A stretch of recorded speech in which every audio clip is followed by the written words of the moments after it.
Hi friends, இன்றைக்கி நம்ம சேனலில் சப்பாத்திக்கு சைட் டிஷ்ஷாக ராஜ்மா கிரேவி எப்படி செய்கிறதுன்னு பார்த்துடலாம். சப்பாத்திக்கு இந்த கிரேவி செம்ம காம்பினேஷனுங்க.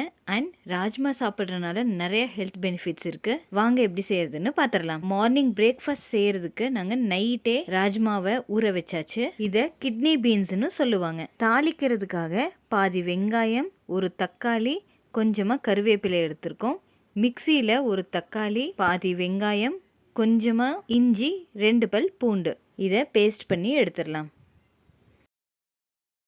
இப்போது ஒரு பாத்திரத்தில் கொஞ்சமாக எண்ணெய் விட்டு கடுகெல்லாம் எதுவும் சேர்த்தாம கட் பண்ணி வச்சுருக்கிற வெங்காயம், கருவேப்பிலையை சேர்த்து ஃபஸ்ட்டு ஃப்ரை பண்ணிடலாம். பாதி வெந்ததும் தக்காளியை சேர்த்திடலாம்.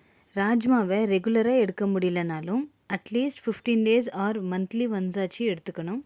இதில் நிறைய ப்ரோட்டீன், ஃபைபர், விட்டமின்ஸ்னு சத்துக்கள் இருக்குது.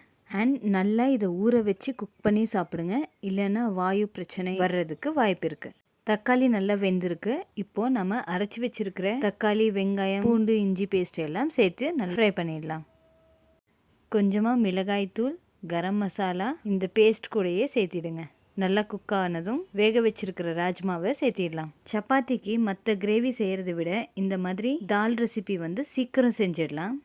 நாம் டெய்லி எடுத்துக்கிற ஃபுட்ஸில் ஏதாச்சும் ஒரு வகையான பருப்பு சேர்த்திக்கிறது ரொம்ப நல்லது. பிகாஸ் பருப்பு வகையிலெல்லாம் நிறைய ப்ரோட்டீன் சத்துக்கள் இருக்குது. ராஜ்மாவை மிக்ஸ் பண்ணதும் கலர் அப்படியே சேஞ்ச் ஆகிடுச்சு. தேவையான அளவுக்கு உப்பு போட்டுடலாம்.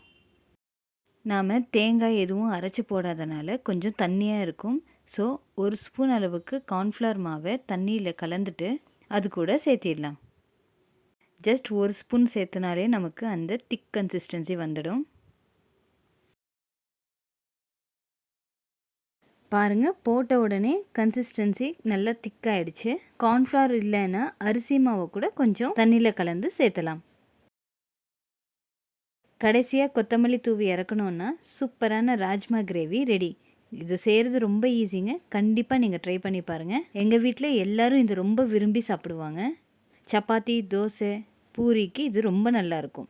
சாஃப்டான சப்பாத்தி எப்படி செய்கிறதுன்னு பார்க்கணுன்னா லிங்க்கை டிஸ்கிரிப்ஷனில் கொடுக்குறேன், மறக்காமல் செக் பண்ணி பாருங்கள். இந்த மாதிரி டெய்லி ஒரு ஹெல்த்தி ரெசிபீஸ் பார்க்கணுன்னா நம்ம சேனலை மறக்காமல் சப்ஸ்கிரைப் பண்ணிக்கோங்க.